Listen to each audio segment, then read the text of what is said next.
The perfection program. That's what they call it. It gave me life, but it also caused death. I never asked for any of this. Running from superpowered murderers who want revenge. Revenge for something I did? Something I can't remember. But I won't run. I refuse. I don't want to be controlled anymore. This world needs more heroes than villains. That's more important than anything, isn't it?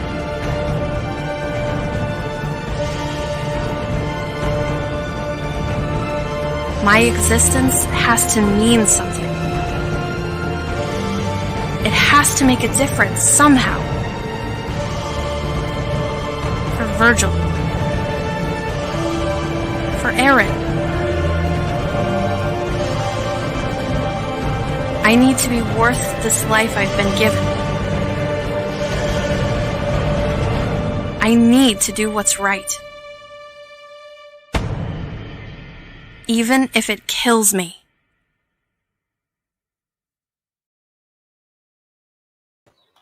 Woohoo! Epic. Hey, Hi. Awesome. I still love that trailer. Yeah, man. I milk that trailer every time I can.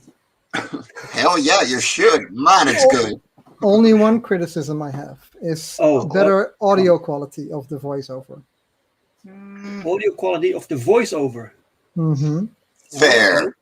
Yeah, I can. Yeah, but Next time, just let her speak something in a good microphone, and then just send it to you. All right. Okay. I thought it sounded pretty good, but anyway, hello. I'm from the business. So. All right. Of course.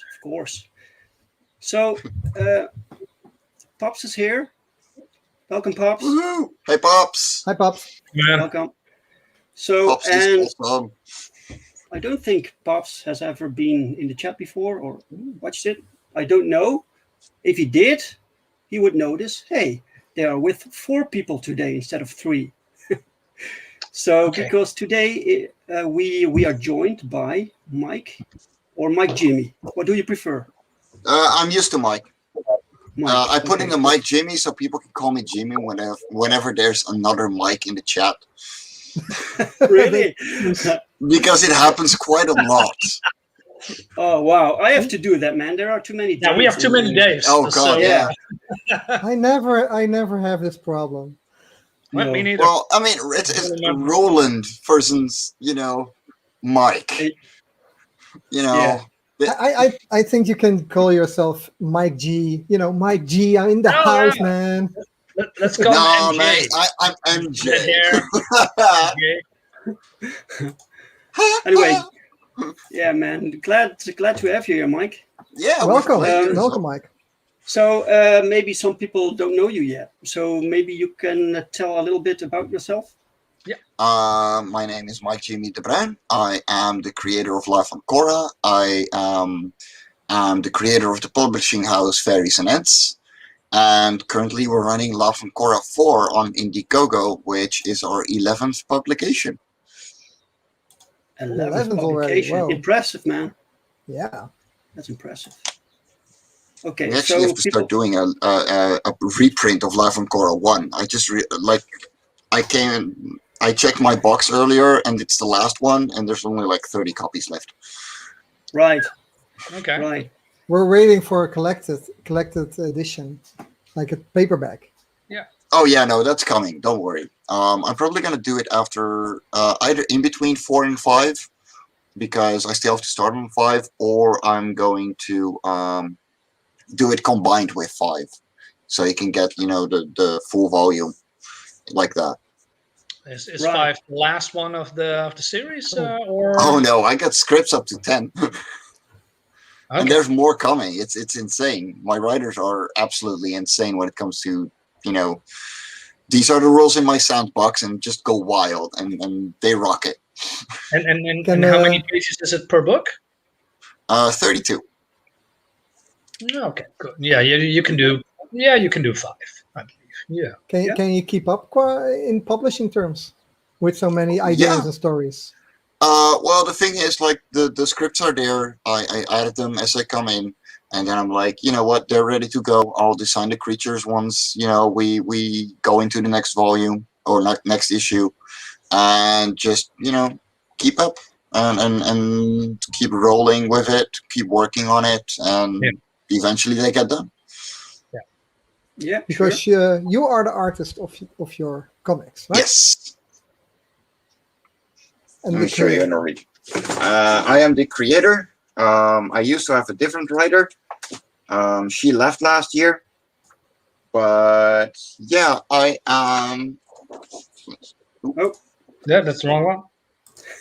I am the artist, so you can get all original pages as well on the Indiegogo campaign right now. Nice, man. Yeah. Cool. Old school artists working on paper with ink and pencil. Well, I do the pencils digitally, but that's it. So the pencils you do digitally, and the ink you then the ink as well? No, I do the pencils digitally, and then I print my pages with a very light green tint, like on the pencils, and I ink over that. Right. Cool. That's nice and interesting. Hey, it's Axe. Hey, Axe. Hey, Axe. Welcome, Axe. Welcome, man. Awesome. A lot of cool people. Yeah. Okay, so Roland, you haven't seen this yet. Both Marinus and Mike have, but the comics came in, so they are printed. And I showed the trailer of Perfect 10 because the campaign is still active and will be active for 3 more weeks, and then it's done. So check this out, man. Check this out. This cool. I can't wait until they drop into my mailbox. It's gonna be awesome. I can throw this one away, the placeholder. Yes, yeah, you can throw that one away. It's the same quality, so it's the same printer, so you know what you're gonna get, man. Yeah. Awesome. Right. Awesome. And hey Dave, how many hours is a drive to where your house from my place? 2 hours, maybe? Yeah, at least. Okay. Yeah, what's man, your address? I'm gonna pick it up tomorrow. Yeah, you can pick Cheers. it up. You're welcome, man. You're absolutely come by, man. Absolutely. Oh, cool. Love to have you here. If I didn't have to work tomorrow, I would do the same and just hop on a train. Yeah, just grab my car. Yeah, and with the new COVID restrictions, you can all come. No problem. wait outside the door probably for 5 minutes. Do a comics and chill barbecue at some point. Yeah. Keep the comics away from the fire. I'm living in the center of all you guys, so you can come here. We can do a barbecue in my garden. Oh, that's Sweet. a cool idea. Right. Yeah. Now, of course, we have also vegetable barbecue for the ones who don't like meat. For the stupid people. Yeah. The disimpaired. For the people without taste. For the vegan, right? Yeah. Anyway, meat. the topic for today, guys, was clichés and tropes, because we read a lot of comic books. We have been reading books for decades now. Yeah. So there are many things that we see return, like story mechanics or elements that seem to work in story format. So writers like to use them, and it's maybe cool to start with you, Marinus, because you went to a movie yesterday. Yes. You went to a movie. Awesome. Yeah. What is that?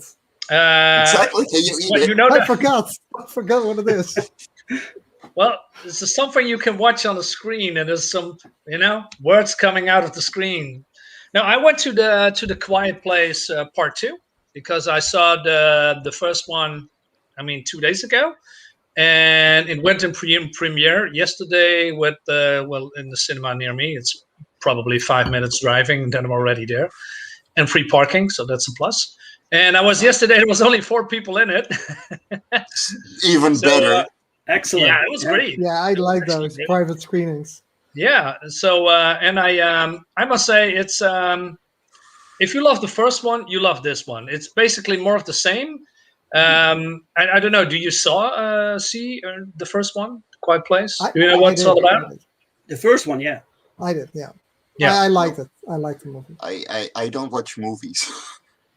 But Okay. at all? No problem. So I don't have the time. What? Okay. No, he has to stream like a Yeah, gazillion and hours per every day. he day. creates Not only comics. streaming, but like when I'm not streaming, I'm drawing or I'm at my side job. Right. So like there's very like the 45 minutes a day that I'll have to myself, besides, you know, taking a break, being on a stream, because it's literally my break usually, is reading a book in bed.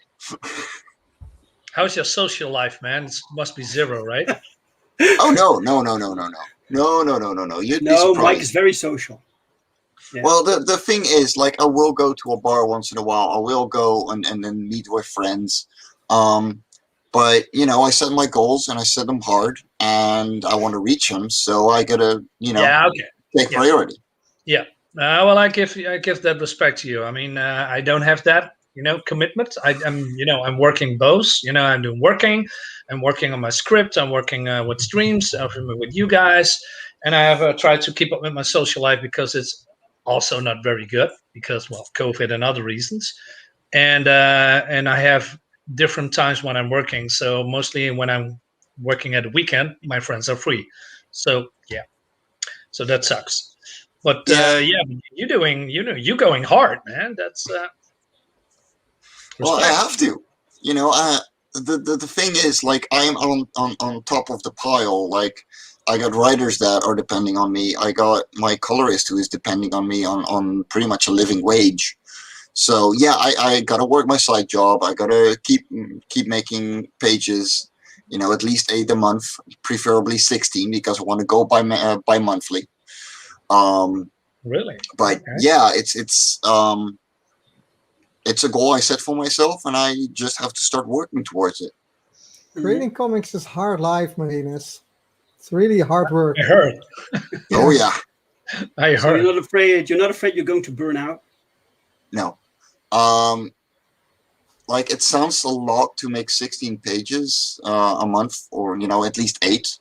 My side jobs, like on my side job days, I don't work on art.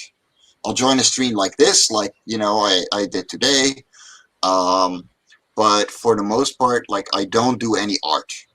So I don't mix those jobs. But then, as well as, you know, I can finish one of the more extreme pages, like with a lot of detail and then gigantic backgrounds and environments that take me like 4 hours to ink, in about 12 hours each. And that's roughly the amount that I draw in a day.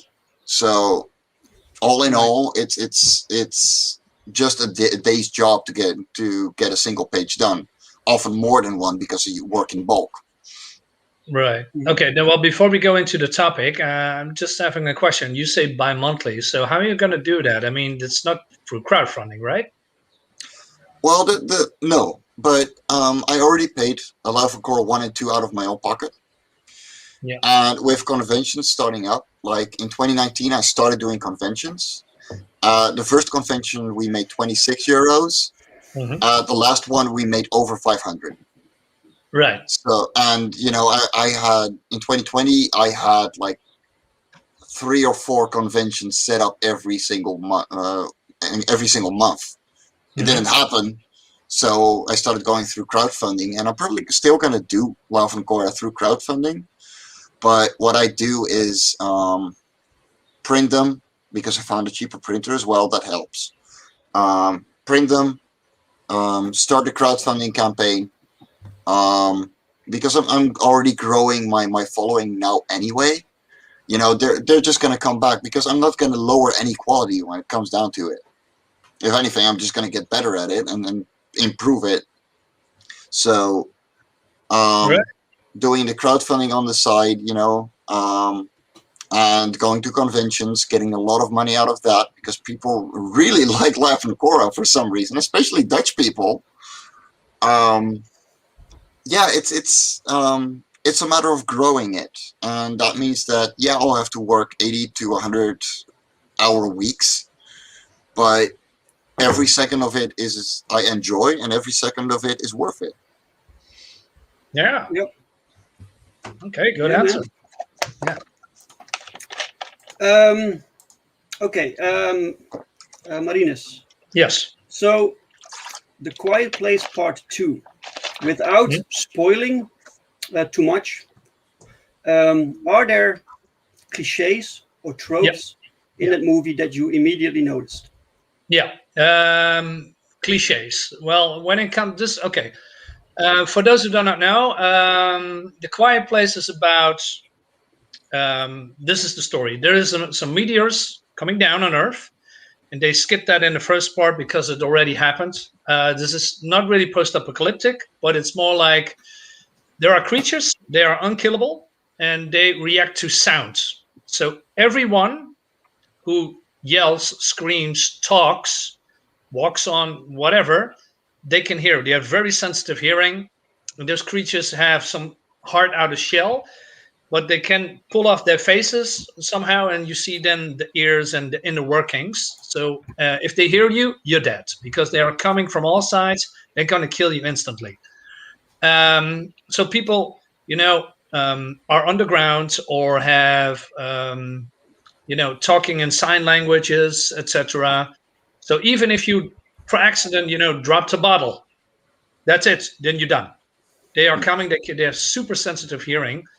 In part 2, the concept is very simple but very effective. Yeah, it's very well done. The tension is very, very high. You can feel that everything.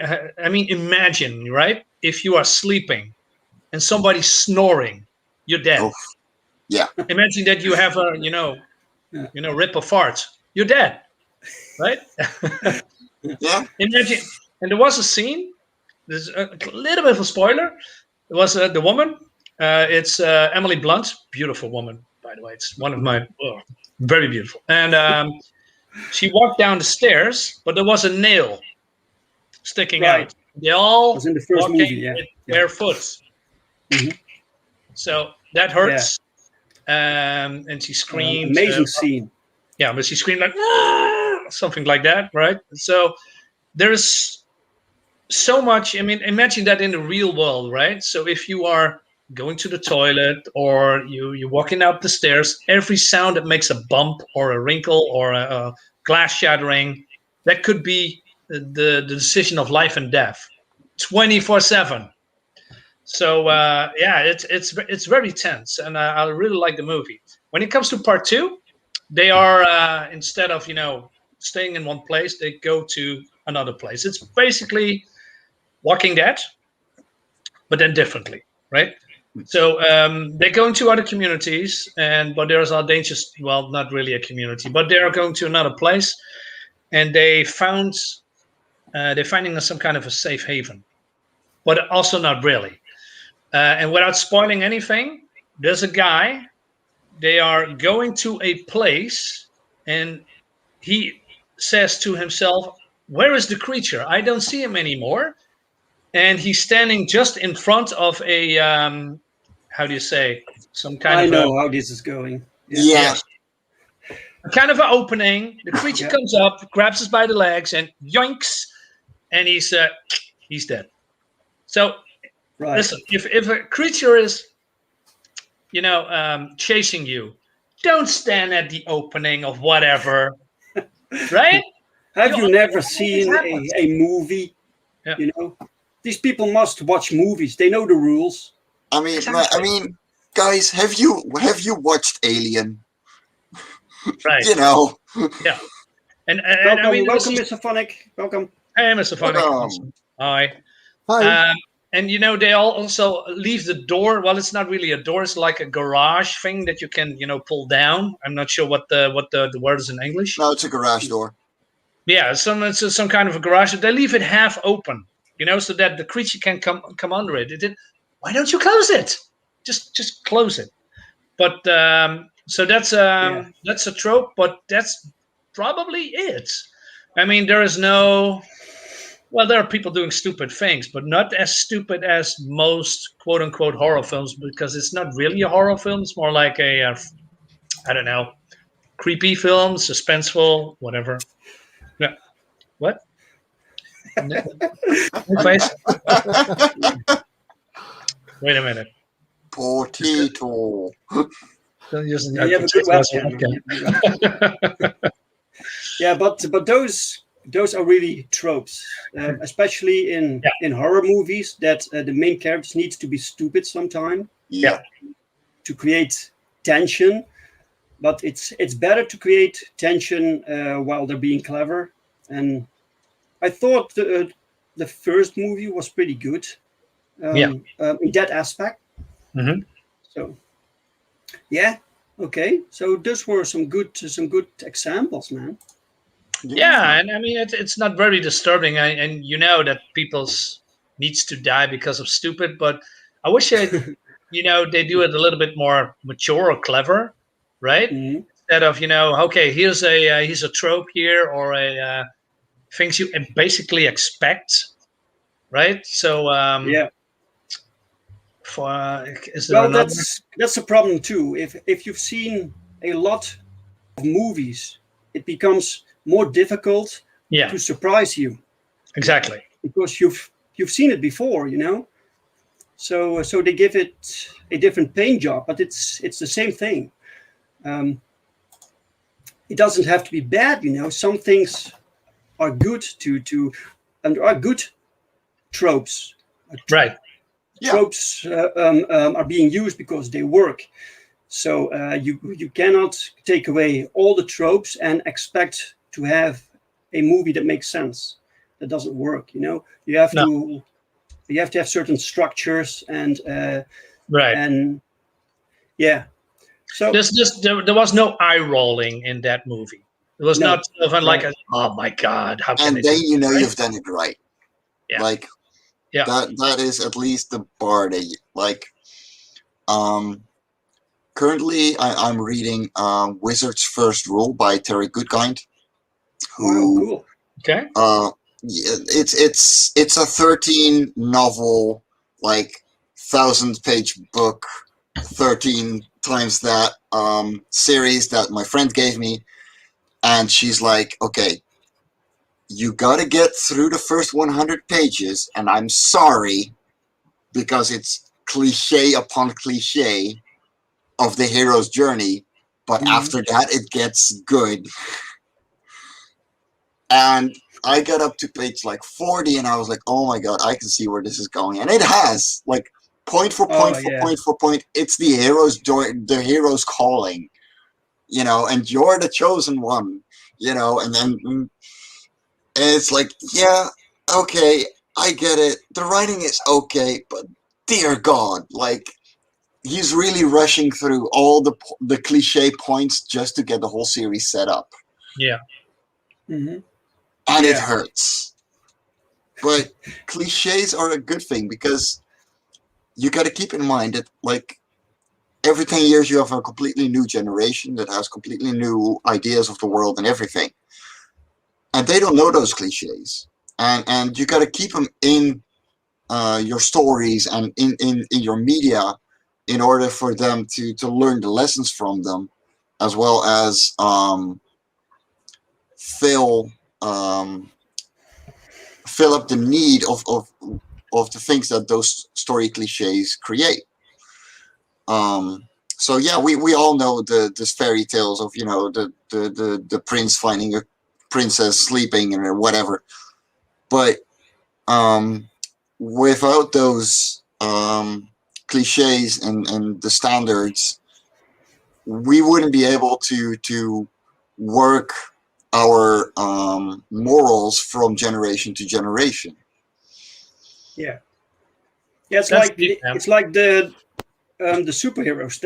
They are basically they existed long before comics even were a thing. You had the mythological gods, and the Greeks they had their own pantheons.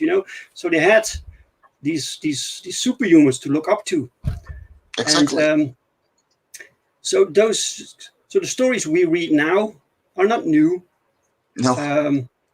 There are retellings, but in different ways, and you can tell the same story like 5,000 different ways, but it's still the same basic premise.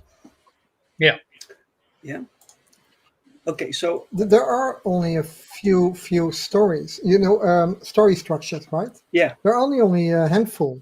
right. And from that handful, you like the same with making music. There are basically only a few notes, and you can make a lot of different music. But I think I agree with Mike that cliches are there to recognize and to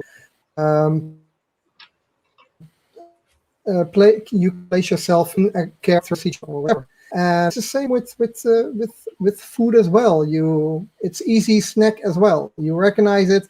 It's easy to digest. And if you like other food that's more heavy, or you go, then you have different movies for that. You have art house movies or more difficult movies that doesn't have tropes. Or if you don't want to have cliches or tropes in your movie, and people expect that, like I'm not saying in any kind of Star Wars movie, then you will fail with the story as well. There needs to be cliches, and only when you have established a cliche, then you can surprise audience with other ways of creative storytelling. Exactly. Yes. Can you hear the rain behind me or not? No, that's fine. I'm really enjoying the flashing show. Yeah. I'm hearing the Weather rain is here. crazy right now. Yeah, I had it 3 hours ago, so Yeah, it was very hot today, and now, oh my God! now the sky is on fire. Time, man. Then it will probably will reach here in an hour, and then an hour later at Dave's house. Yeah. Oh, it's raining here right now. So Here not. It's sunny. Pops says that reboots ruined comics for him. Indies revived them. That's great, man. Yeah. Well, Yeah. they're like the thing with those reboots is because they know they works. They worked before, and they know they will work again. And it's not so much that they're really trying to suck out as much blood as possible from the IP that they're trying to remake, because it's not a reboot. It's usually a remake or a remaster or a reimagining. It's always the what if. And That should annoy you. Oh my God. Okay. oh my God, yeah, this is fun. Okay, Oh, now man. I'm interested. I know some couple of cliches in 2021, but maybe I should get into that. Oh yeah, we have completely new cliches nowadays. That's interesting too. Yeah. Yeah. So what do you have for us, Dave? Well, these are just people that made up lists of things that annoyed them, apparently, and I'm wondering if some of them are actually cliches or a bit far-fetched. I don't know. Okay, let's dive in. So let's see. I think this is a cliche. It's a cliche to go to a website that shows all the cliches. Oh, definitely, but it works. So it's a trope.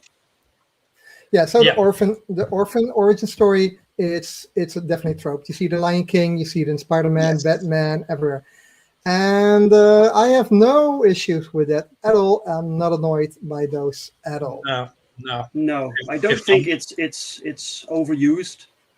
No. Because you could list the characters that used this origin, and there are only so many origins you can give a character. They all have parents, or they died, or they have single parents, or whatever. But you have like 10 different variations.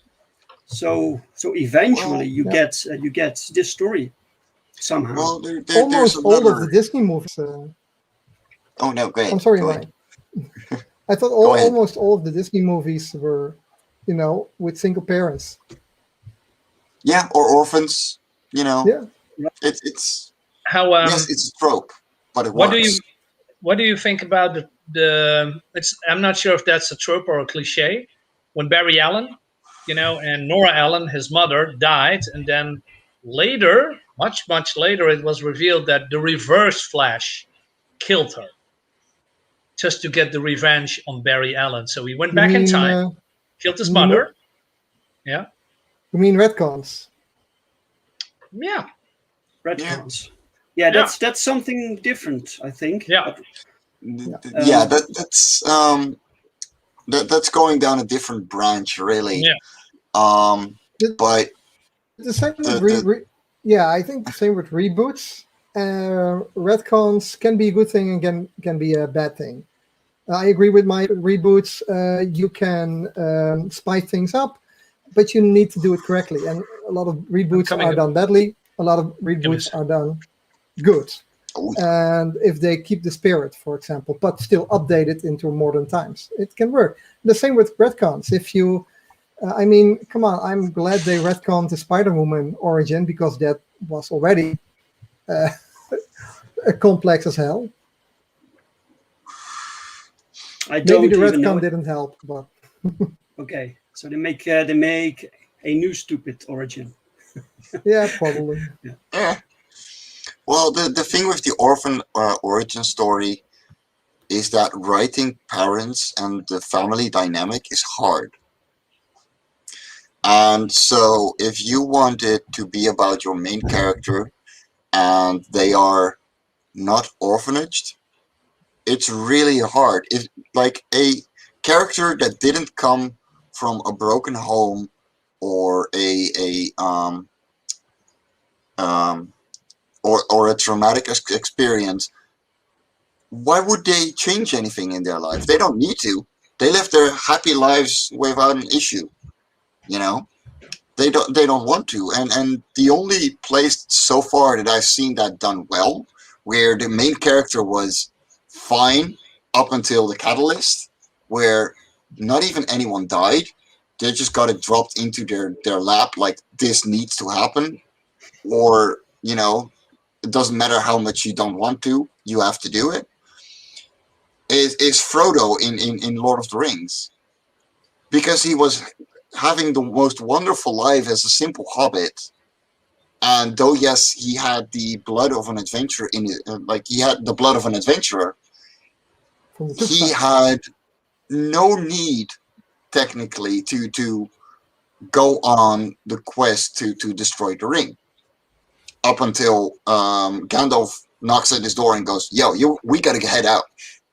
And that was 40 years since he got the ring.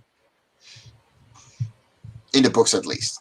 Well, the same thing works with Bilbo as well in The Hobbit. He was just a blank. He was a blank, boring character, basically. But I Yeah. think the dwarves and the wizard made him interesting in the situation he became, and that's what I said before. I think the hero doesn't need to be interesting. The side characters makes the hero. Yes. That's why Peter. That's why Peter Often the Parker hero is is boring. very bland, Yeah, actually. and and that's why sometimes you make these heroes like Bruce Wayne we see now on the screen as being orphanage. Superman was raised in a loving family, but then they create some drama for him, conflict for him to make his character interesting by that he's being bullied, or he discovering his superpowers, or he's from this alien world that may or may not be evil, Mhm. Yeah. Yep. So those are, that's different. The water is Okay. rising in my toilet, so Oof. No worries. Ooh. because of the rain, I don't know what's going on. I heard some bubbling noises, so it's. Uh-oh. So I had to. It could be that I'm just, going away a little bit and coming back. So Yeah, no Oh, man. worries. No worries. Like, Okay. take care of that. Wow, good luck with that, man. yeah. Next day, all my comics are wet. No, Oh, no. Oh, no. No. that's the Okay, case, then we man. have- Oh, then- I'm sorry.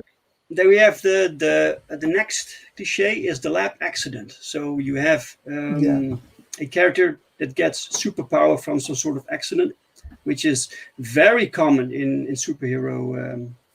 And I still love that. I don't know. Yeah, no, it's a perfect catalyst. and villains too. They get some accident like Dr. Octopus, and it just works, you know. Mhm. And the thin line between a hero and a villain in that case is their own morality.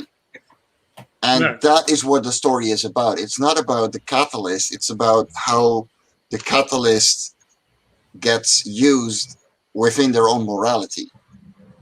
And that's something that always comes back in cliches and tropes, because that's the whole point of telling the story. Yeah. So the lab incident is a perfect one. Like, don't take it away. It's awesome. No, the lab accident is definitely a cliche, but it's a good one. So not annoying. Not annoying. No. Okay, there's no picture with this one. The paint corpse gripping, but they mean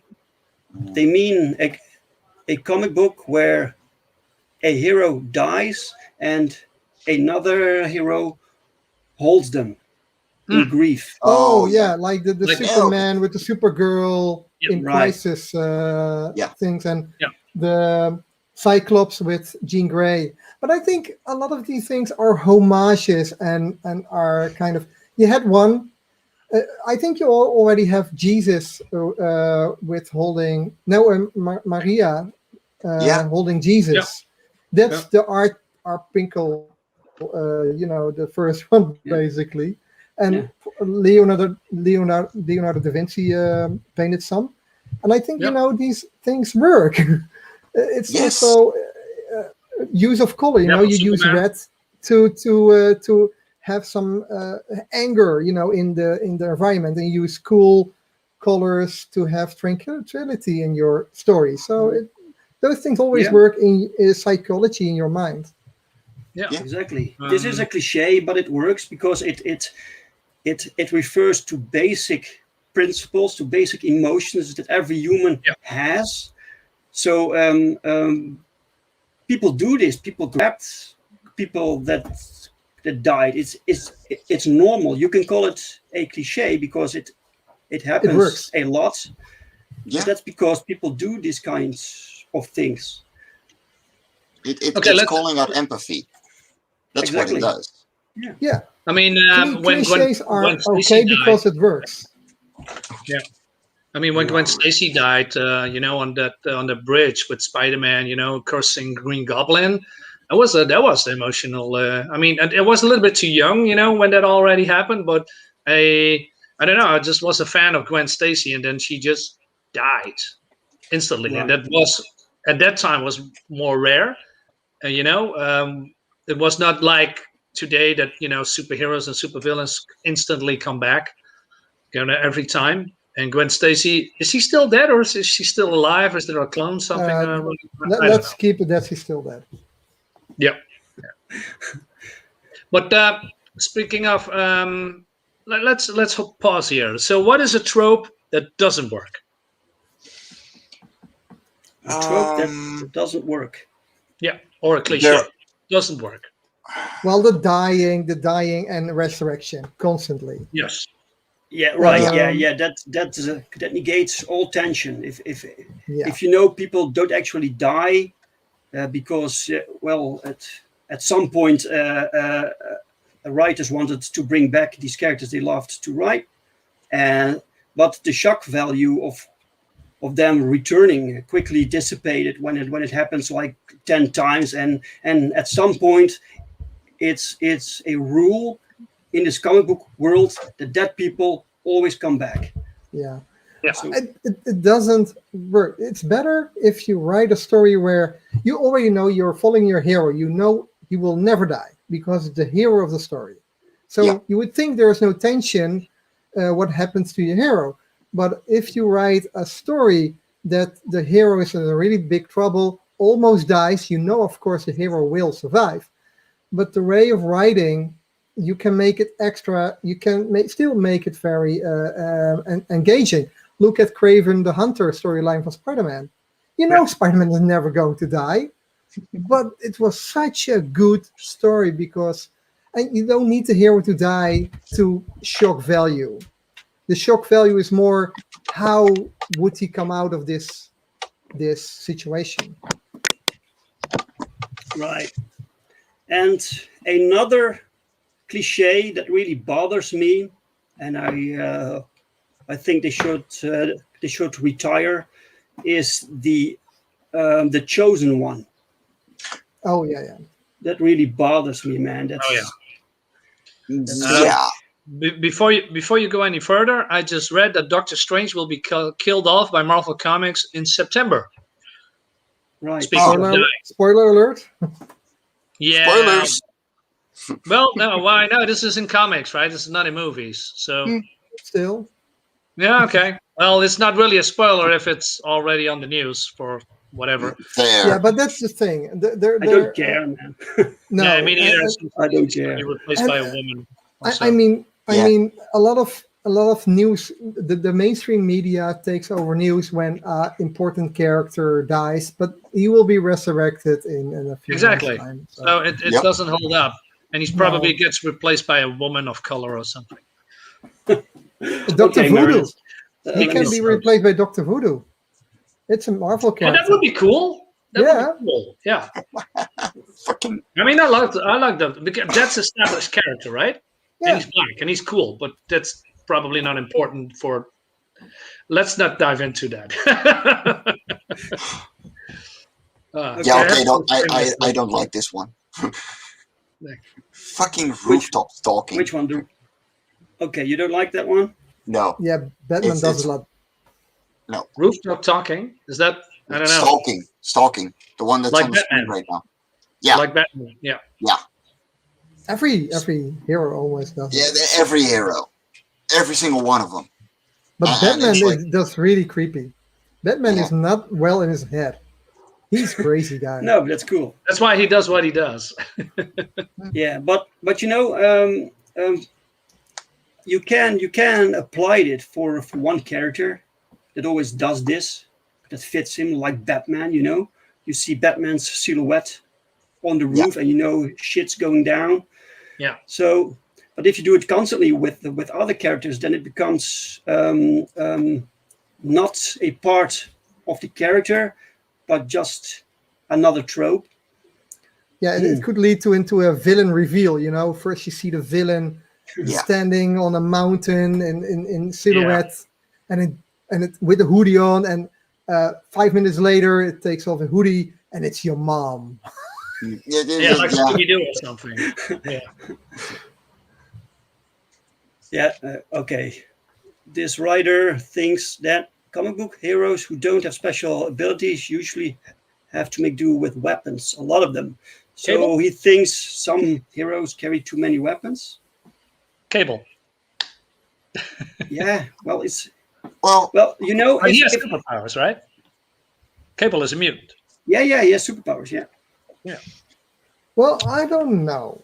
Like, look at the Punisher, for example. The guy uses weapons, but not that many. Only when he goes in a very thick, situation, then you suddenly see he's carrying a bazooka, multiple M13. But then he's grabbing as much as he can because he knows he's going to walk in the trap.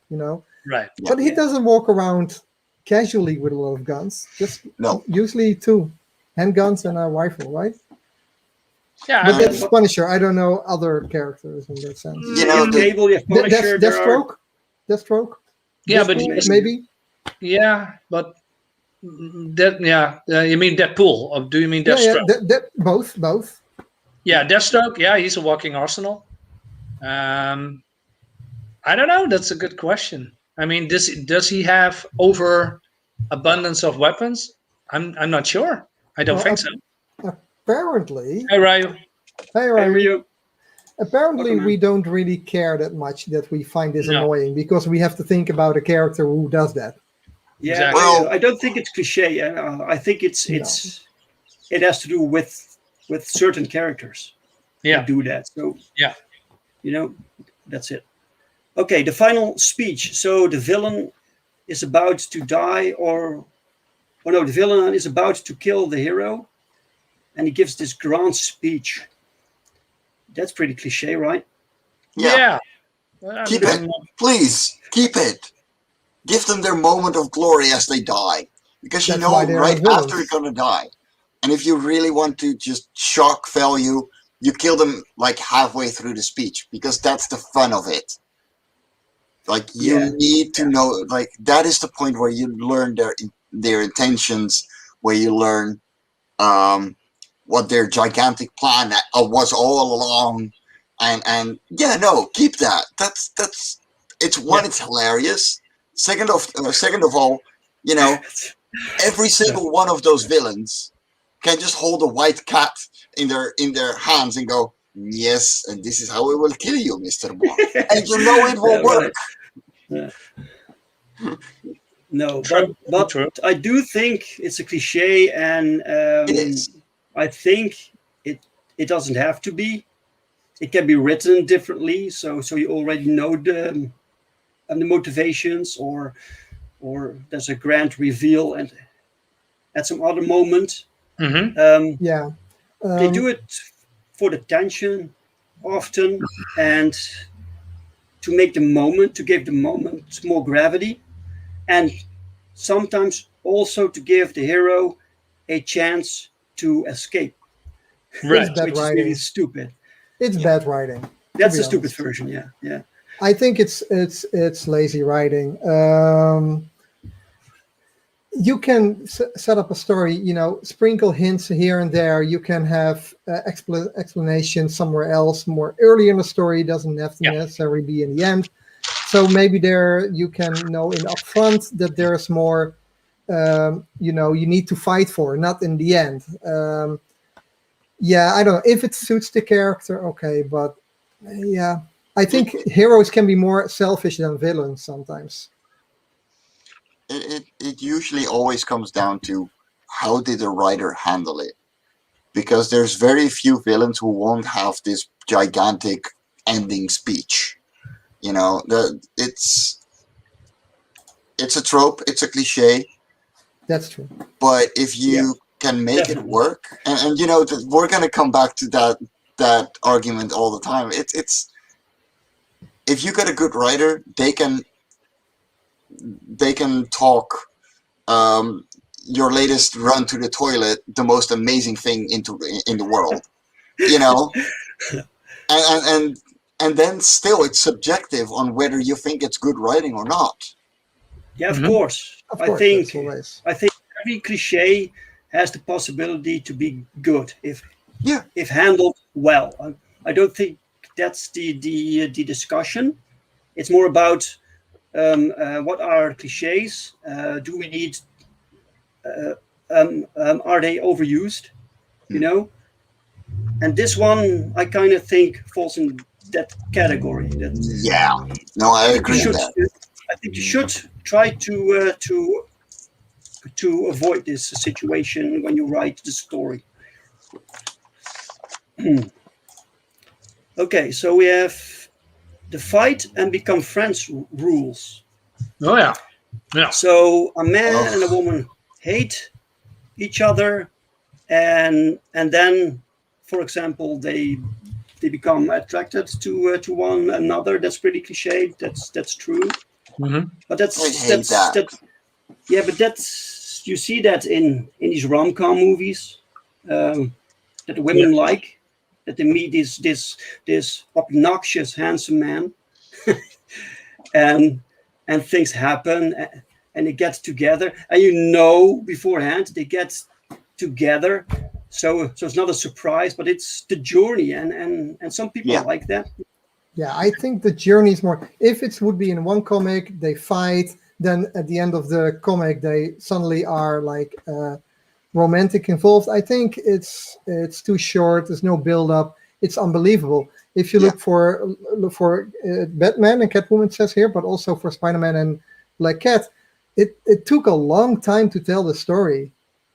before they became romantic involved or whatever. Yeah, And Batman is different because he's a jerk and he fucks every girl he sees. So I don't know, man. I don't read it, but yeah, I didn't think they should have been brought together. No. No. Batman But- and Catwoman. It's no. it's the same thing with heroes fighting heroes. First, I'm a hero as well, but still, let's fight. And then after fight, let's partner up. Let's And team let's up. be Right. besties. Yeah, that's like what it says. I respect you now. Like what? Yeah. No, Why? Yeah, doesn't make sense. no. Yeah, But another also- cliche. Oh, sorry, Roland. No, I think it's in the also, always that heroes need to fight each other Yeah, in the that's what first it said. meeting. Why? Yeah, like I get in the beginning when one hero is unknown and the other hero is well established and think, maybe this is another crazy supervillain because he dresses up in a skin-tight spandex. I do as Yeah. well, but still he must be a villain because I am the hero of my story. So they fight, but I don't know. Are there any stories that they just, hey, a new think- kid in the block? I think Let's- people let's- just want to yeah. see it, because it has some action in it. I mean, Yeah, if of people, course. heroes, fight supervillains all day. That's become boring and stale as well. So they need to change it up. Like I don't know, just with Punisher and Captain America, or Punisher with Daredevil, for instance, Daredevil, Spider-Man, or I don't know, Batman and other villains or superheroes. Don't know. It makes sense when their morals are not the same. Like Mike Yes. said before, between the Right. difference between a hero and a villain is that basically nobody thinks himself as a villain, Mhm. but their morals are different, and then you have a fight. And that can also happen between villains, or especially villains because they are usually portrayed as egocentric, but also between heroes because Spider-Man has a different moral set than Punisher or Daredevil. Right. And that can create conflict. So each is each other's villain, basically, because Mhm. heroes are basically also self-centric in that sense. Yeah, good point, man. yeah. Yeah. Okay, so wisecracking during a fight, like Spider-Man, he's like a. He's Well, for Spider-Man, it's a trope, and it's Yeah. part of his character. So no problem Exactly, with Spider-Man. But Yeah. if Batman does it suddenly, Yeah. no, Batman is of the short one-liners. he only says, I'm- "I'm Batman. I'm Batman." I'm- Right.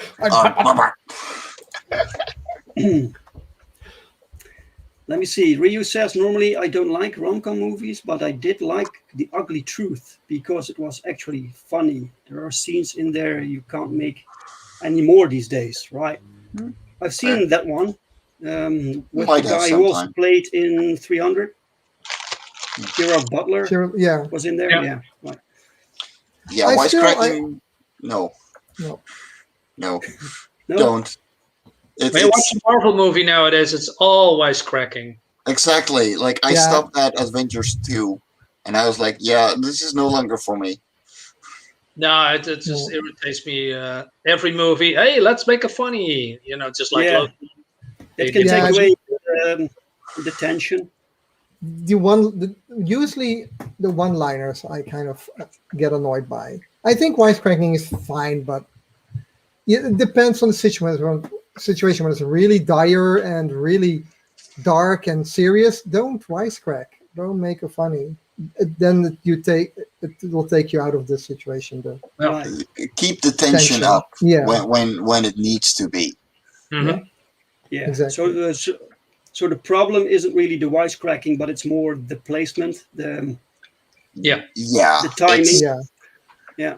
Always, you It's- can start the story pretty funny, and you have maybe the first skirmish, and you can wisecrack, but then shit gets serious, and then you don't wisecrack anymore. Not Exactly. from the villain or the hero. Yeah. The stakes are high, and the ring needs to be thrown in the mountain or whatever. And Lord of the Rings did a good job. I don't think that in the end part of the movies there were jokes when the tension was high. I think in the No, beginning and during the pretty journey, serious. yes. But Yeah, at the end, I don't know. I mean, there was the holding of the keep. You know, Oh yeah, where between Gimli and Legolas. Yeah. yeah, But that and annoyed me as well. but it was also put in a way where the stakes were not at the end. They were main characters, and they were in a very dire situation. But it had been going on for so long. We're talking like 15 minutes out of a 4-hour movie, where they had been fighting and working it out, and they needed something to elevate their spirits, and that is a prop on the acting in it as well. That they conveyed that they were done. They didn't want to fight anymore. They just wanted to get it over with. And yeah, at that point, yes, there was a wisecrack. Yes, there was, the quick joke. But the scene was so intense that it surprised the viewer as well. And rarely that gets done well. Yeah. You can use the wisecrack as a device. So when you have characters that make jokes, and suddenly they don't make jokes no more, then the tension gets lifted. Exactly. Something's going down. Yeah. Exactly serious. what I wanted to say. Yeah, exactly. Yeah.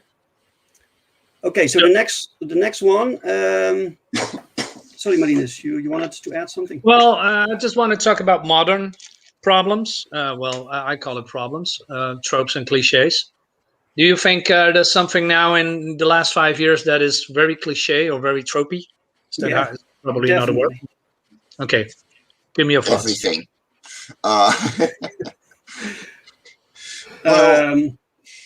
White man bad. That's a cliche. Yeah. And characters being gay. That's a cliche. Yeah. Or suddenly die. Yeah. Characters characters getting replaced. So characters that are originally of Caucasian persuasion, they get replaced with Hawkeye, with another Hawkeye, Yeah, but he gets replaced by a woman, right? Yeah. So yeah, that's but that's another not modern. That's not modern. That's been happening since the 60s. Yeah, but it has been ramped up. This is in the 60s. It may not have been a cliche, but now it is. Yeah. So yeah. Yeah, man. Race swapping. Yeah. Yeah. A lot. Yeah. It's very predictable. Like modern Marvel, you already know the story when you see the cover. All right, that's the story. Woman strong, male bad or male weak. Right. I mean, for instance, I reviewed a lot of newer comics, and it strikes me, except on top of that, what we just named, is that there's always a weak male whiny character in the comic, and there's always a strong woman, to put him more down. And there is no strong man in comics anymore, and it's typical black man, which I don't get. I mean, why not make a strong black character or an Asian character? But they always need to put those men in some kind of a weak, soy, vulnerable state when they're all scared and whiny.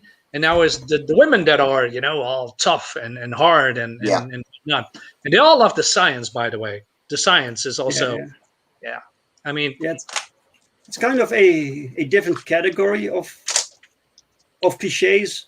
Yeah. Most cliches are used because they work well for the story. Mm-hmm. And nowadays, these things, these returning tropes, are used to specifically put them in there on purpose. Before you had cliches because there was a level of truth in there and recognition. That's why it's called a cliche.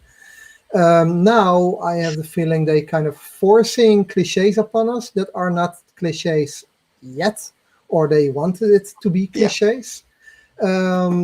Like in the early times, 60s, 70s, or even before, men usually, especially in funnies, usually were depicted as like a little clumsy and ugly, and always the funny part. Men were always, that Right. has been since the 60s, 70s, 80s, and Like the Benny Hill character. yeah, exactly. And the women were mostly, drawn beautiful and always sexy. There was already a difference between to portray women and men, and now it's not different. That there is a difference, but the man is still portrayed as weak. So that hasn't changed. Only they shifted from the women being sexy to women being smart and strong or whatever. Yeah, I don't see it that way. You had characters that were just strong, male, powerful superheroes we could look up to, and they are reduced or replaced. So you can have both. You can have these powerful icons, and besides that, you can have these goofy characters. It works together. But it's just the agenda to remove every powerful male figure.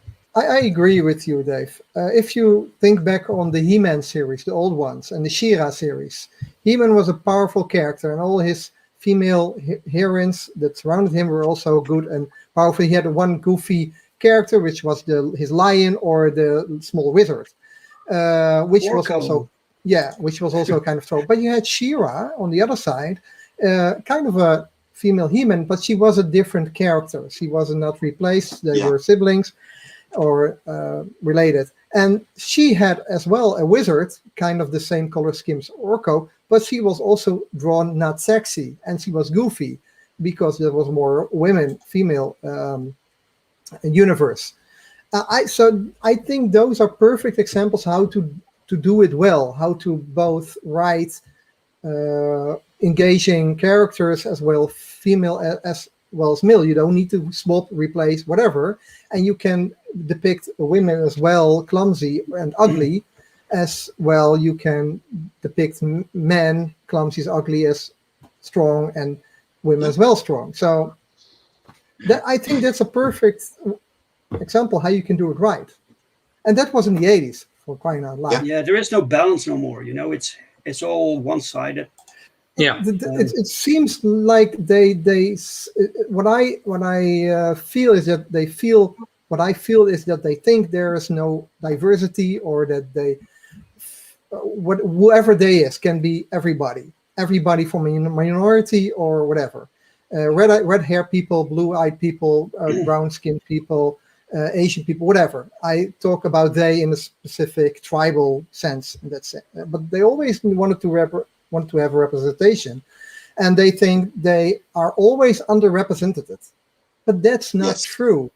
That's when you going into it, when you live in this bubble and you believe in this bubble and you look more in this bubble, then you more and more believe your own view of that. But it really go back in the history, go back in the cartoons, even made in a Western society, which in the 80s was dominantly more white, of course, because you didn't have a lot of migration throughout the world. Still, there were a lot of diversity represented. Look at Bionic 6, that family. Yeah.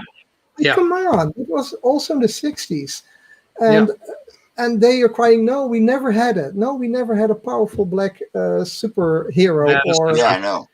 It's just not true. We had in the movies, strong female characters. We had it in the comics as well. You had Wonder Woman already in the 60s. Okay, she was a product of her time. Of course, there were sexist things in that comic, but also in Superman. I mean, come on, dressing a guy well muscled in skin tight clothes.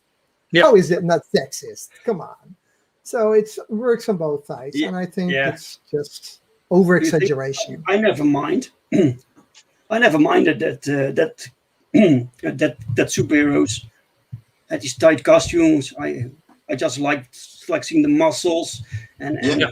and how powerful they are. It's Yeah, it's a power something fantasy. to it's something to aspire to.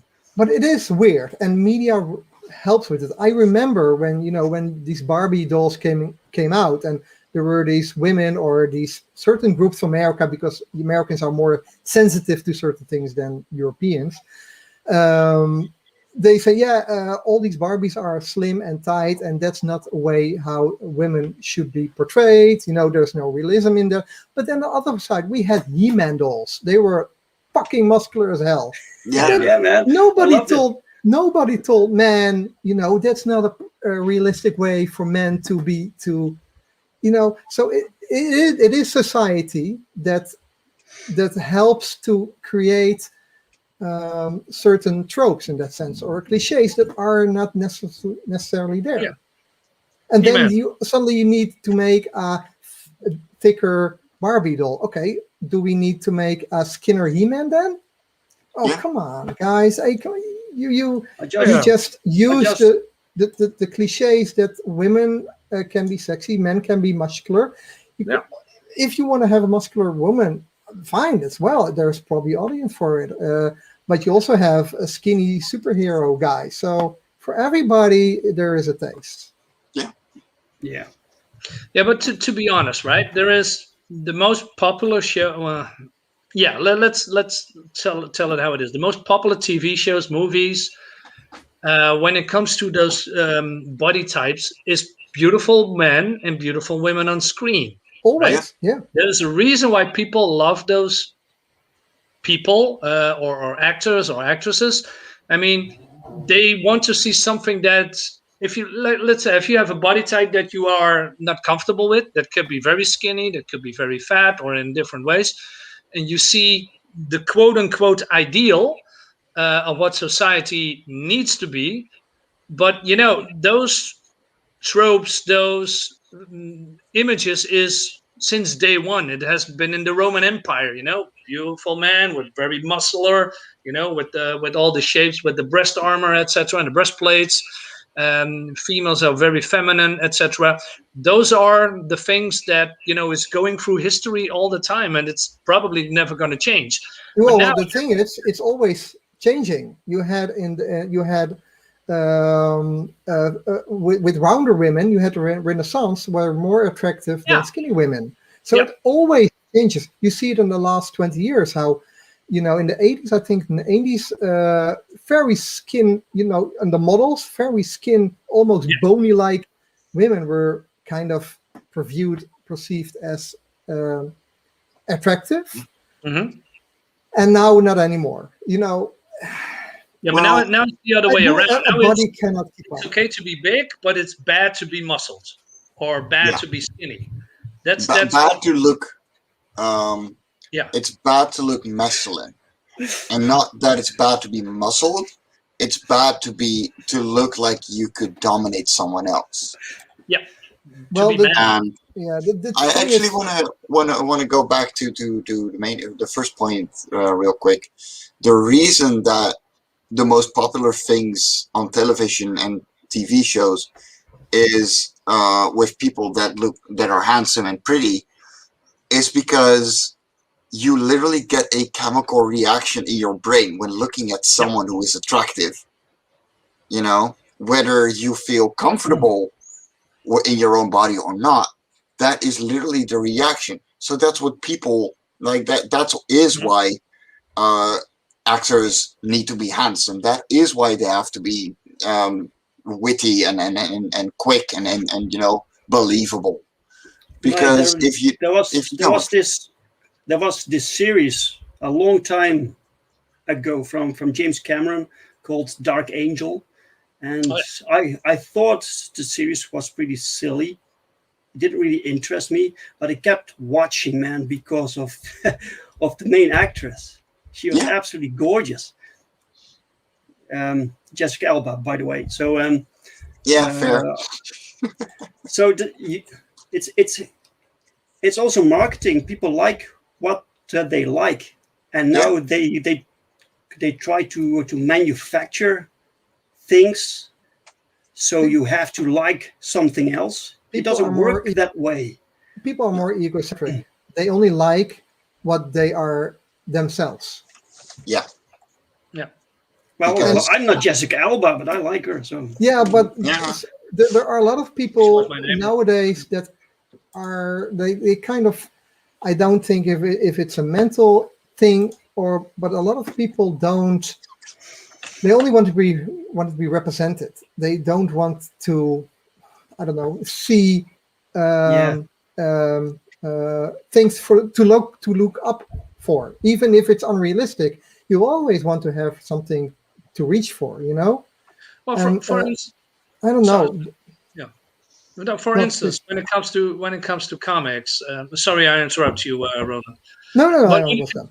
yeah, when it comes to comics, right? When I read comics and I saw Superman or Batman, kicking the crap out of people, I thought, man, it was so cool, right? Yeah. Maybe all this muscled man, very quick, very handsome, and powers, can get all the women. I want to see more of that because, like you said, Mike, it triggers something in your brain because secretly you want to be them. If people are rich, Exactly. they have a yacht or have a big house and they look good, right, in the suits, and they have a beautiful woman. You want to be that guy, right? And when it comes to women, the vice versa, they want, oh man, she has nice curves, she has nice ankles, she has nice features and structure or nice hair. They want to be that woman, right? They look up to that woman. They don't want to look at, well, now I'm not sure if I'm going overboard, but if you are, I don't know, 200 kilos or something, you don't want to see that, right? Maybe No. some people do, but I don't. Sorry. Yeah, because nowadays it's reversed. Nowadays they don't want to be the hero, but they want the hero to be them. Right. yes, Right. That's That's a very good one. egocentric Yeah. as well. Yeah. Yeah. No, listen, I don't mind if there are, bigger characters. I mean, there was a character called the Justice League. No? West Coast Adventures. No? Something like that. That there was some kind of silly heroes from Marvel. I forgot, but there was a woman there that was very big called Big Bertha, but she Right, was also a yeah. skinny model. She puked in and lost all her fat, and then she became a skinny model. So she has also that, a look about herself, that is wrong. I think that was a very cool thing. Cool I mean, concept. Yeah. yeah, it was a cool concept. Now we have Faith by Valiant Comics, who is a bigger, flying superhero. I don't know much about the character, but hey, if people like that, good for them.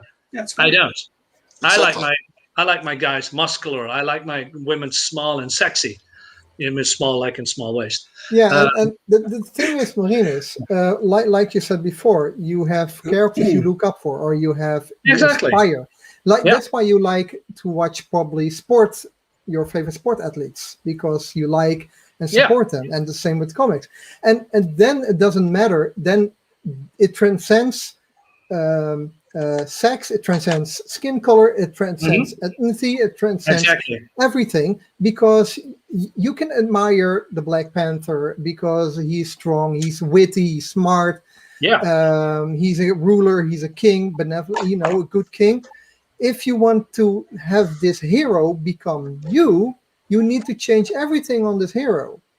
Yeah. And Yes, then exactly, you will man. look at no, I love this character, but it's so bad he's a guy with a penis. I wish he was a girl to be strong. And like I'm already starting, I'm also black. Let's have the black girl then.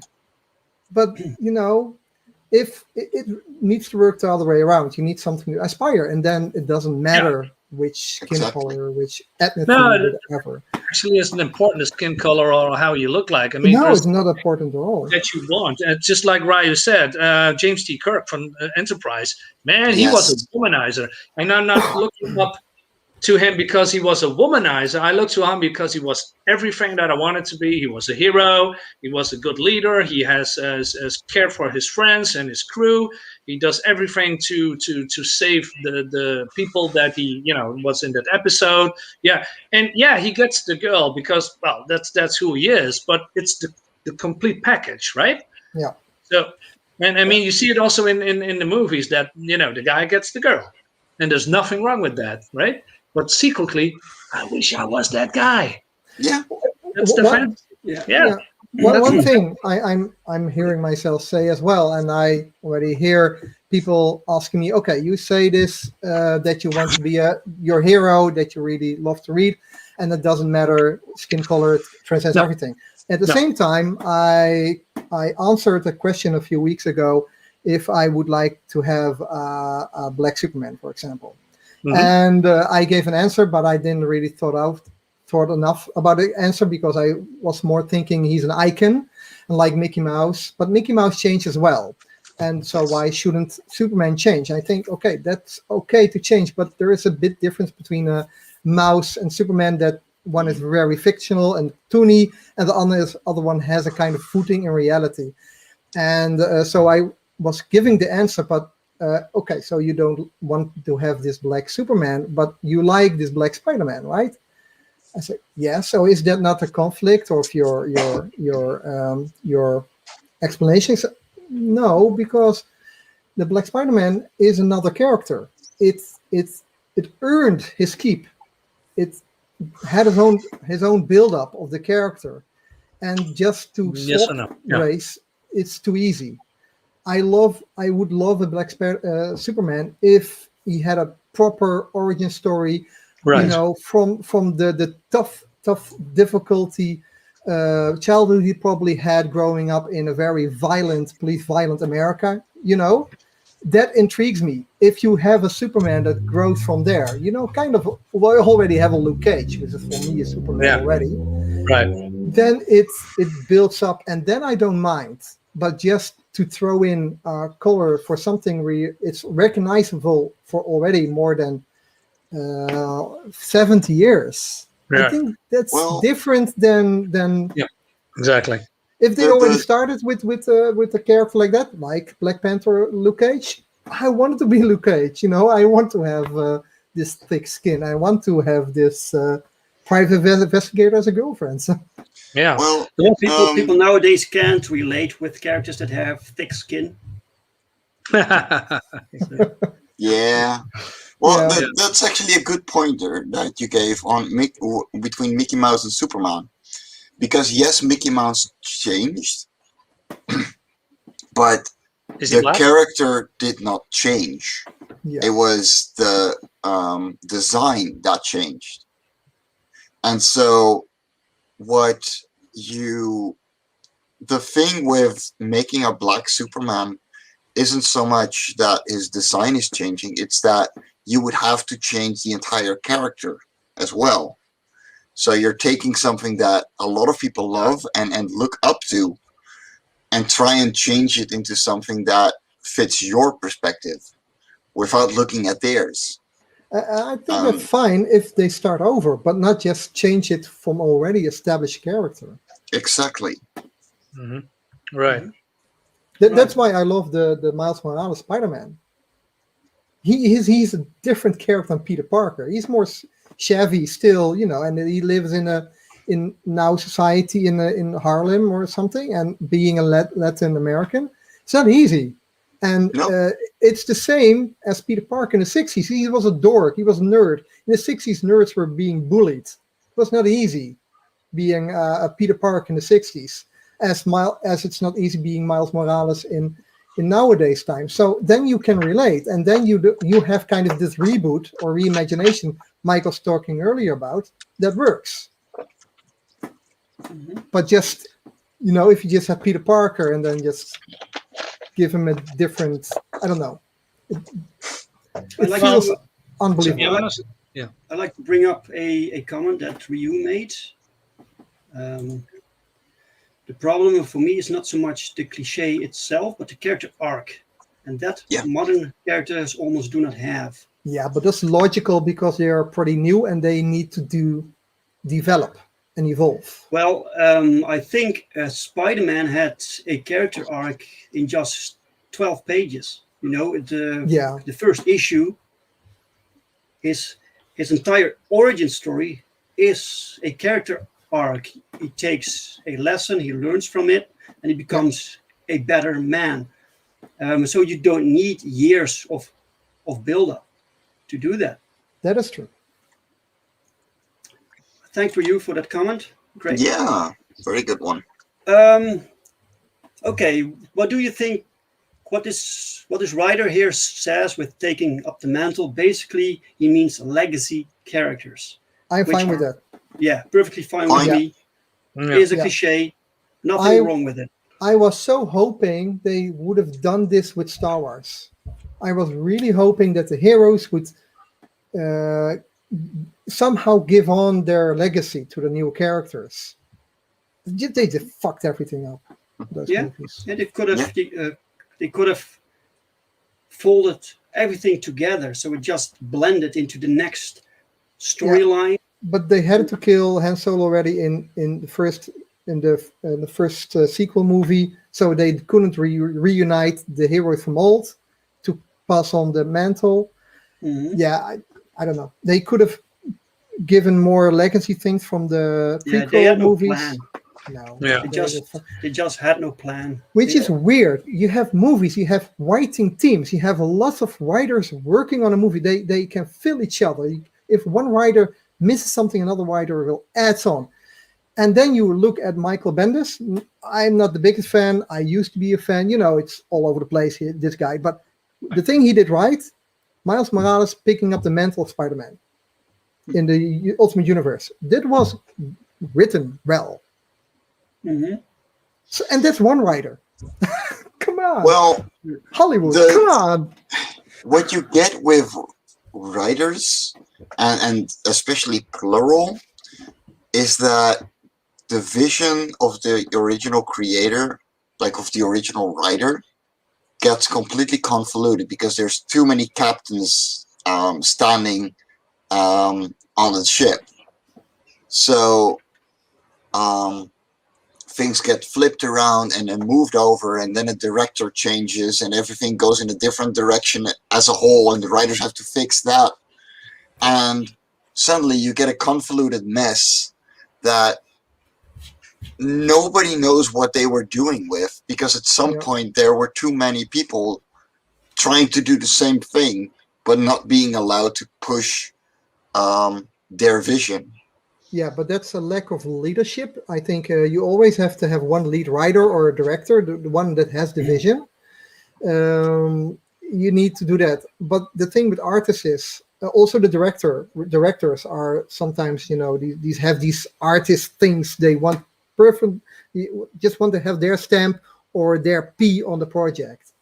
Yeah. And some artists are very good with producing art, but not always we're very good with being a team player. No. And I think that's the thing with a lot of artists or directors not really working well with Marvel, because Marvel wants to have a team for a coherent universe for the movie side, And some directors just want to do their thing with the property. And it could be original, could be well written and produced, but Marvel already is so bloated that they have created this universe, so they only need team player directors. Yeah. I think the problem with the Marvel movies that we are going to see now is what happened to Star Wars. The plan with Star Wars was not to make a good Star Wars story. The plan was to change it, to change the franchise and kill the old concept, the old franchise, to start something new. And I think this is going on with Marvel also. You see it in the comic books. Everything is changed simply to change it. It doesn't have any reason. No one wants it, and it's going to bleed into the movies. I don't Yeah. know. I still have faith that Kevin Feige has the vision, has the control. And I don't mind, you're working with actors and it's already decade long. So some actors are really getting old or, bored of playing the same character all the time. So I get there's a transition into new characters and movies, and they don't want to recast, although Marvel doesn't really have a problem with that. Either way, I mean, if there's one, I still have faith in Kevin Feige that he's making these popcorn, easy to digest movies, which is fine for me. I read comics also within 10 minutes. I like that. I like easy read. If I want to see a very heavy movie, I will see the Justice League again and try to chew on that one. No. 4 hours, man. Well, I haven't seen it yet. I don't know where I can watch it, but I quite like. I am curious about the Snyder cut. Yeah. Yeah. So, anyway, shall we discuss a few more cliches? Do we have time? Yeah, sure. I'm in for it, but are the viewers? Yeah, this one I don't get. Pants. What's wrong with pants? I don't know, man. It's the Hulk that grows to immense sizes, but his pants stay on. Okay, so that's one character. That's not a cliche. Yeah, No, it's not a cliche. It's literally to make sure that they can publish the bloody comic. Yeah, exactly. Right. Is this a trope or is this sensory or It's a character trope at this point. Yeah. For the Hulk is okay. This, but they always block genitalia or breasts in comics because they want to have a kid-friendly or to be accepted by the mainstream. Even Dave, you did it as well in Perfect 10. 10 was covered by smoke or things. I can get it. You explain me why you make the choice. Usually in European comics, they just bland about it. When a woman is running naked, there's not always a tree. There's not always a tree that blocks her breasts. It happens. That's the whole thing. If you have a story element where somebody gets his or her clothes ripped, then you need to have the balls to also show. Like the She-Hulk. Yeah. Yeah, you never saw that.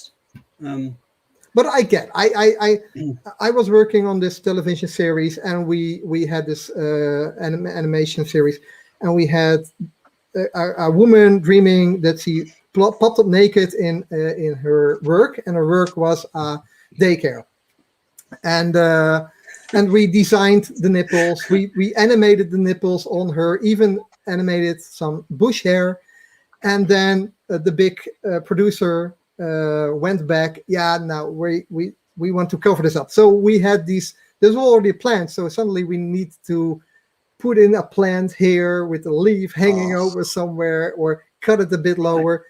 I get it because it's from a streaming service, and usually the streaming service doesn't give a shit.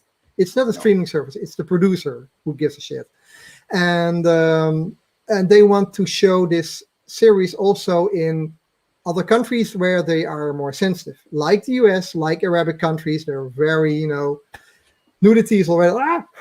Mm-hmm. So we don't care. No, we Europeans don't care. Well, we used to not care, but now we are getting. It's starting to get worse. Yeah. But I get it. It sells better for the main audience market. Yeah.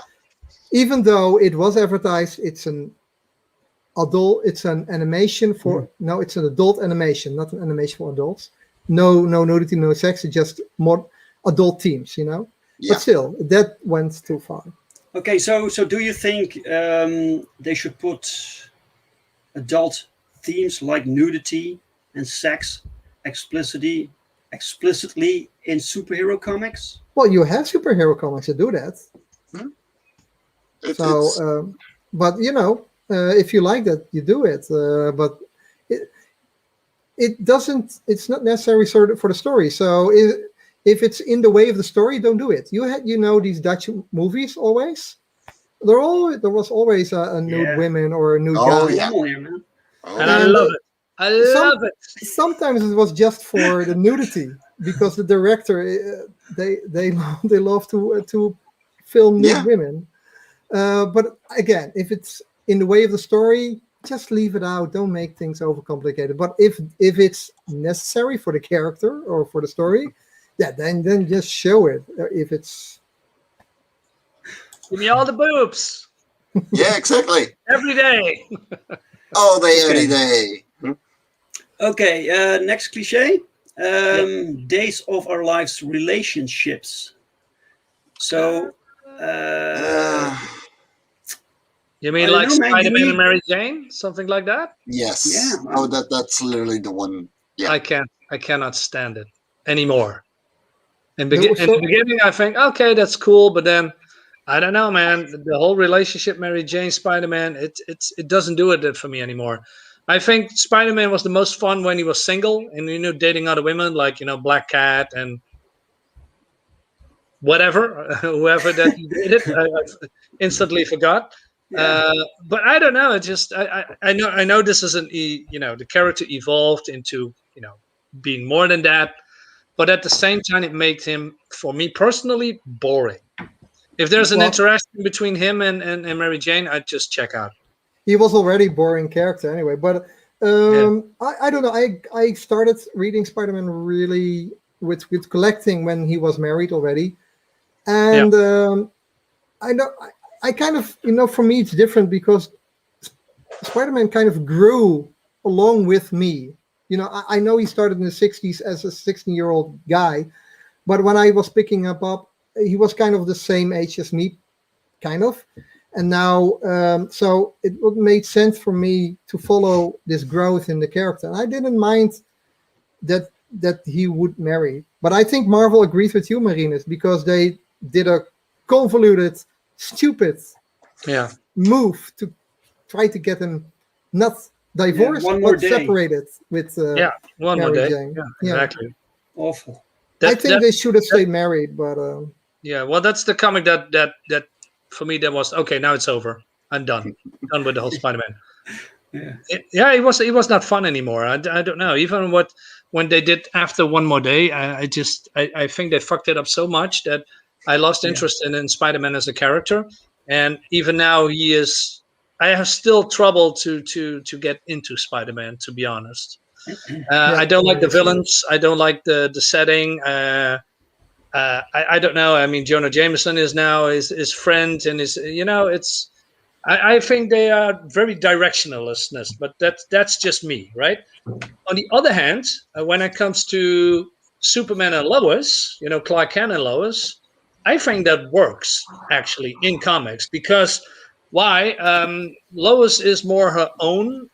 Well, yeah. Well, let's say Lois is more a total different character than Mary Jane, and I don't know. They have more synergy with each other. They have more chemistry with each other. And I thought always that when it comes to Peter Parker and Mary Jane, there's always some things that didn't click for me. Well, I know it's because Lois Jane had purpose. She was a reporter. Yes, she had a job. Mary Jane Exactly. was a model, but not really sustainable job. And then they tried to give her some other jobs, but like an actress, and but they're still shallow jobs basically. They try to do that, so I think that's also a thing. If like we said before, the main thing to read your hero is also the supporting cast, right? And Mary Jane was just bland in that sense. Yeah, I think it also works eye-candy. between Superman and Lois Lane is because he is basically a god from another planet, and she is us, so she keeps him grounded. It connects these two worlds, and Right. that's what makes their relationship work. Yeah, yeah, I Exactly. agree. Yeah, and with Spider-Man and Mary Jane, it's the two boring characters. I really like Mary Jane in her own. I think she can be a strong woman, but I think Betty Brant, Gloria, Gwen Stacy. Well, Gwen Stacy was a bit, how do you say, labil? Mental unstable. The mental, Lamented.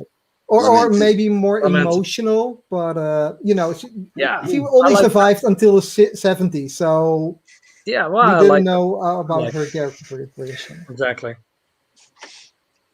Right. Okay. Then he mentioned something that I've seldom seen, actually, characters that break through the cover. Well, that's the thing. Like, Break On Through to the Other Side is a very influential album in music, and so the covers that have the character break through a wall, it's literally just an homage. It's nothing more. Right. Yeah. Right. Like, Yeah. it's not a cliche. It's an homage. Yeah, Like, this influenced their lives, so they want to represent it. But the best, and even though if it's homage, the homage will get to homage itself. Like the X-Men cover, the new X-Men, the brand new X-Men from Chris Claremont, I believe. yeah, Where the X-Men with Wolverine and the Storm, the new X-Men, were breaking through the cover. It's the most iconic X-Men cover, at least. Mhm. And that get homage itself. So I don't think it's a you don't see that often, right? no. It's Not at never- all.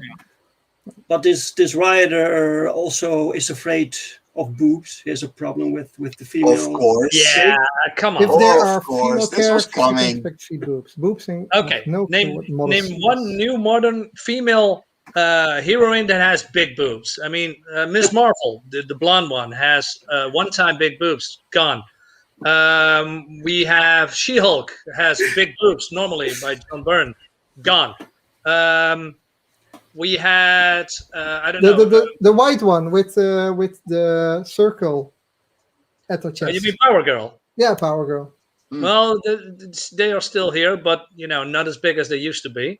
No, It seems with Wonder Woman is pretty much the same. But do you when think it there's comes to, editorials there that say, yeah, reduce the boob size? yeah, and like Wanda, like Scarlet Witch had big boobs, like the George Paris era. No, Gone. they were just moderate. They were not that big. Yeah, look at Judge Paris drew all his women basically the same size. Yeah, And they were all okay. modest. Or But, hey, not big, John but Byrne also as well. not very small. Yeah, Yeah, sometimes it just had a depends sequel. on the artist. She had a Yeah, sequel. of course. But truth to be said, I don't know nowadays, but certainly in the 80s, 90s, the only heroine who had small boobs was Kitty Pryde, but that's obvious because she was just a girl. But otherwise, they always had John Byrne as well. They drew basically all the same sizes. And I had this talk with Dave before. Sometimes, I think years ago, I like to have some more diversity in the female characters because they did it in men. And for me, I'm more of the realistic comic book art and not really in the 90s over exaggerated art. So I'm fine with That's worse more now. different sizes and body types, and I like the small boobs, maybe but more than the big boobs. That's the problem. There is no changing. There's only small boobs now because big boobs are bad. I mean, there was I don't know who I believe it was Huberto Ramos. I'm not entirely sure, but I don't know. But they put a bunch of Marvel women together, and they have all the same body type, same waist, same butt, flat chest, almost flat chest, A cup. Different artists. No, it's probably no. Yeah, well, of course, also different artists, but they're women who had normal size, C cups or D cups, are now A cups or B cups. Yeah. Yeah, I'm indifferent on it. Usually, I think if it's part of the character, try to keep it like the Power Girl. It's her trope basically. Yeah, she should keep it. Same for She-Hulk. Everything grows exponentially with her as well.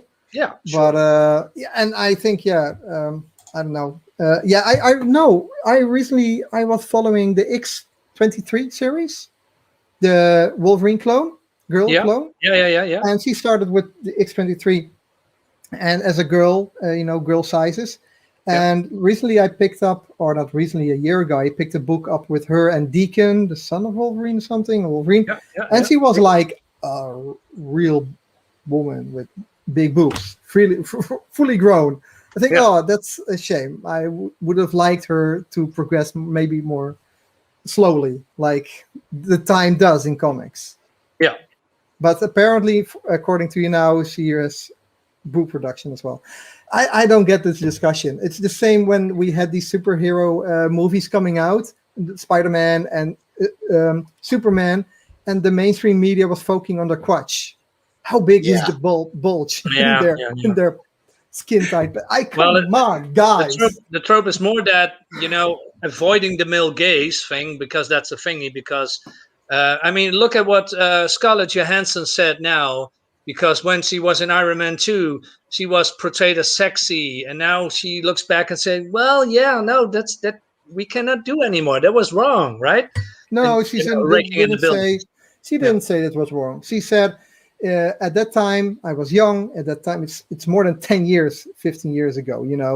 Yeah, people grow old, change, and she didn't have any regrets on that. She said."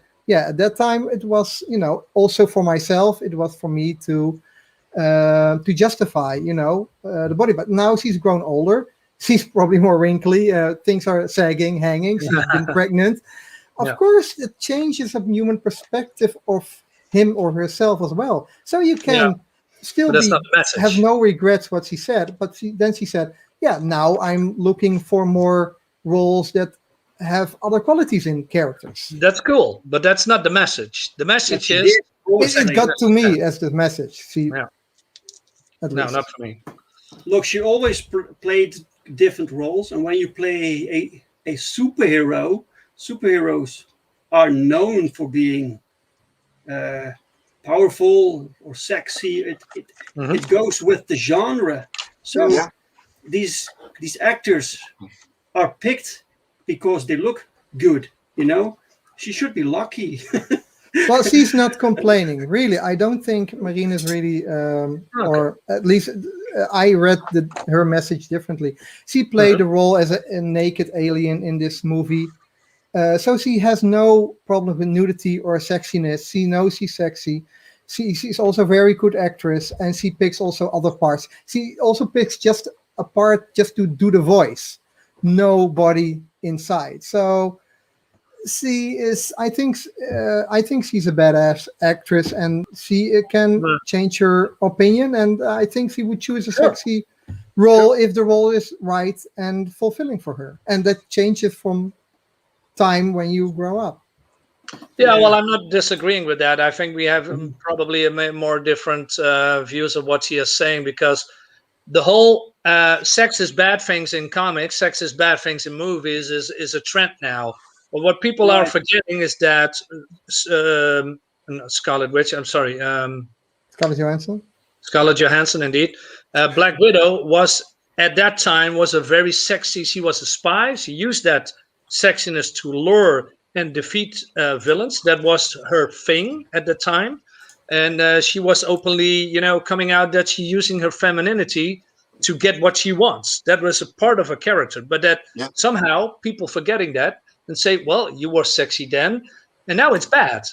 That's how I see it. Because I think it's mostly US saying that. US always has this weird thing with sexiness and that's sexy not. That's also true. It's okay. Yeah, I don't know. But let's move on. Head-to-head cover. All right. 1 sec. I was just putting in the link to our to our campaigns. It's still up, so head-to-head cover. So something like butting heads to each other. Okay, so it's a boxing thing. It's like, a stare game. Yeah. It's a staring game. It's normal. It's weighing each other up. It's intense. It's a I'm boxing thing. Yeah, I'm getting the feeling that the writer of this article doesn't really like comics.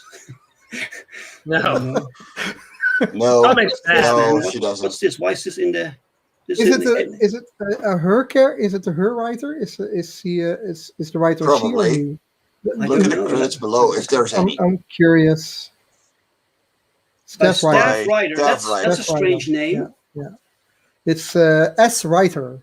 Yeah. Right. So I can't see she this. She probably writes also for the Mary Sue then. Resurrection. Yeah, we talked about that. Yeah, we talked That is about indeed that one. stupid. Yeah. I'll And- get you next time, Mr. Gadgets. I'll Yeah. get you next time. Gotcha. yeah. Hell but yeah, that's, keep that in. Yeah. You But know- one trope. That's not in here. It's maybe not a superhero trope because superheroes have a very vast gallery of villains. Always some that are the arch villain, but in the television series, they always had the same enemy. Mask always had Venom. G.I. Joe always had Cobra, Yeah. and that kind of annoyed me even as a kid. Come on, guys, diverse up a bit. Right. Yeah. Well, And you had the Joker versus Batman. Sometimes we talked it before. Sometimes it's overused. We said that Venom is way overused. Yeah. Probably Joker as well, but I don't read a lot of Batman. So Yeah. what you got to keep in mind, especially for the cartoons in the 80s, is that they had very simple plots because they were made for toys. yeah, You know, they were just made to sell toys. Yeah. And Inspector Gadget is one of those exceptions because there weren't that many toys for it. But having one clear villain and having his priorities set straight, he needs to stop. God, I've forgotten the villain's name, but you know, and Claw. Claw. That was it. Yeah, sorry, it's been 20 years. Oh, well, there went something.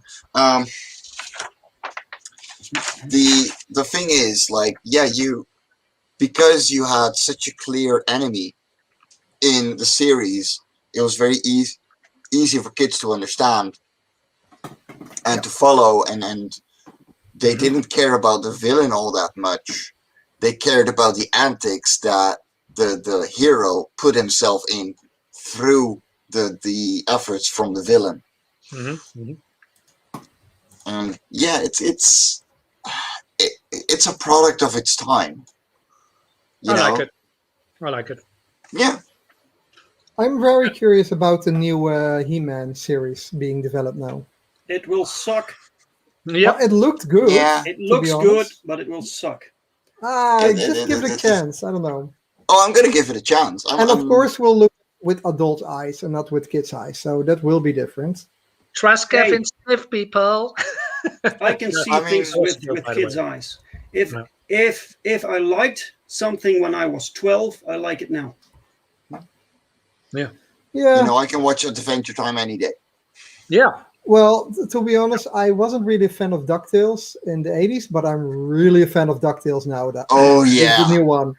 It's Oh my so well God. written and it's so good animated. Oh my Yes. god. Yes. And that other Disney series, Gravity Hills or Gravity Falls. Yeah, I couldn't get into that one. It's yes, amazing. I admit it's good. I just couldn't get into it. You know, it was not my kind of cartoon. Well, yeah. Love Death and Robots. Thanks, Dave, for the tip. Yeah. Freaking great. I love it. Yes. I love Yes. I feel I'm disappointed that the season 2 hasn't as much episodes as season 1. But it was one great. You know, was it beyond the? What was I talking to you about, Dave? Oh, Beyond right. the- Yeah. yeah. I know which one you mean, where the spaceship gets into hell or Yeah, that one. something like that. Oh man, that Yeah. was so good. I haven't finished season 2 yet. Please. All right. Please. No, that was season 1. Only 50 minutes long per episode, man. You can. Oh man. Yeah. Yeah. Okay, man. But I don't get much time to watch things. No, but the fun thing is, these are the shorts. I think you can spare 10 minutes. But I really respect you because we are lazy. We watch kind of movies and series. Yeah. And you, Mike, you create stuff. You don't get on your bum and Kudos watch for that, man. YouTube. And Kudos for that. so a Well, lot of respect for that. I have to be in a very mental state to start watching something. You know, it's not my first pick to take as a break.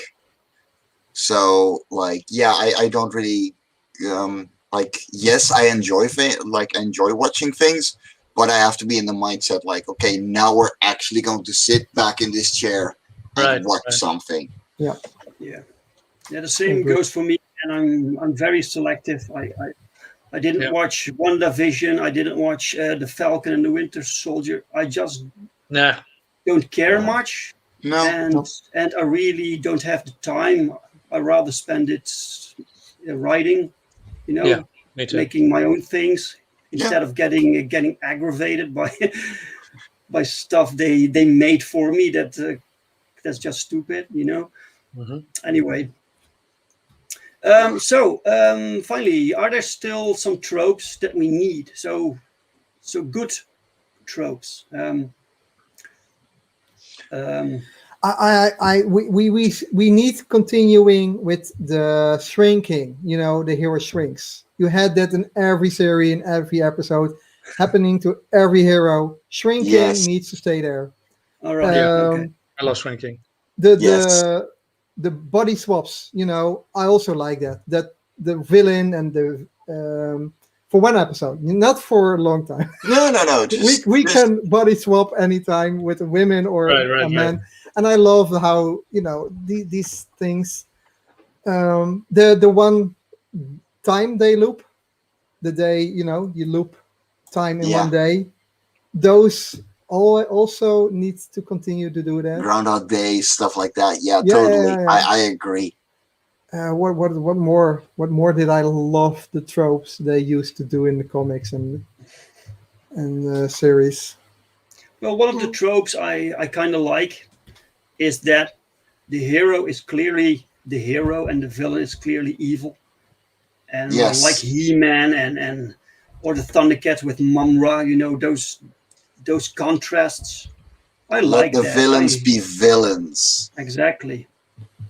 I don't need to hear the entire backstory of the villain and that terrible childhood and Yeah, you know. exactly. A fun thing about Thundercats, um, we've been watching the series, but in the episode one, Lion-O was a kid, but he transformed in an adult body. Right. And we've been watching the whole series. We've basically been watching a kid, Hmm. and not the adult one. So every time the episode went into romantic stuff with Cheetah or whatever, it was a kid. Right. That's I Hmm. totally weird. forgot about that, man. I can't really remember much. I just remember that I liked it, and anyway. I love the intro. I really love the intros. The 80s intros, I love them. I frequently watch them over and over. Yeah. Okay. Cool, guys. So we're almost at the 2 hour mark. Oh man. So Yeah, it was a I good should go to stream, bed guys. soon. Yeah, me too. I really enjoyed this talk. Yeah, totally. We didn't stay on topic all the time, but that's fine. It was a great chat, man. And Yeah. Mike, thanks for joining us today and With pleasure. giving your input. Anytime. Absolutely, it was fun. Yeah. No, Yeah, always with you guys. Back his comics, guys. Back Mike's comics.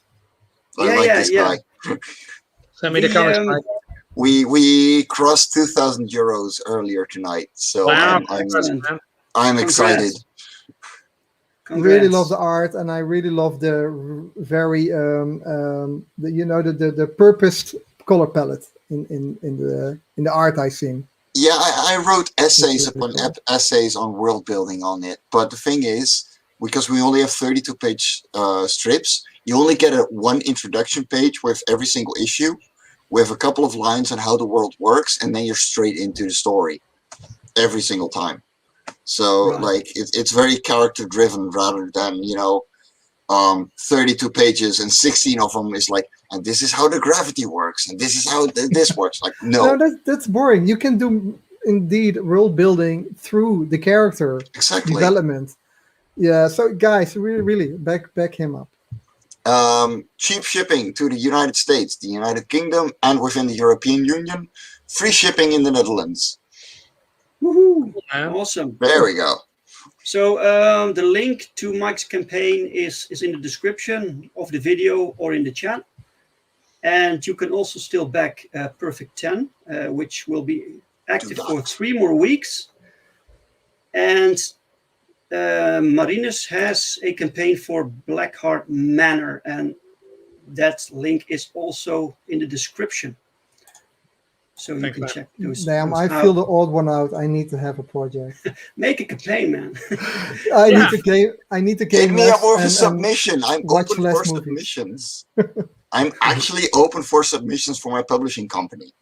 Oh wow! I have other plans I want to do with animation. So Yeah. Okay. Animation is always good. I like animation. Yes.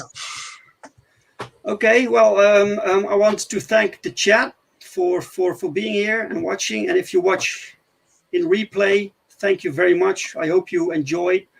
And we will be trying to make this a weekly event. So maybe next week. We'll try. Okay. Thanks, guys. Thanks, panel. Thanks, chat. See you next time. The next time, Stay guys. awesome. Thanks for watching. Bye-bye. Bye.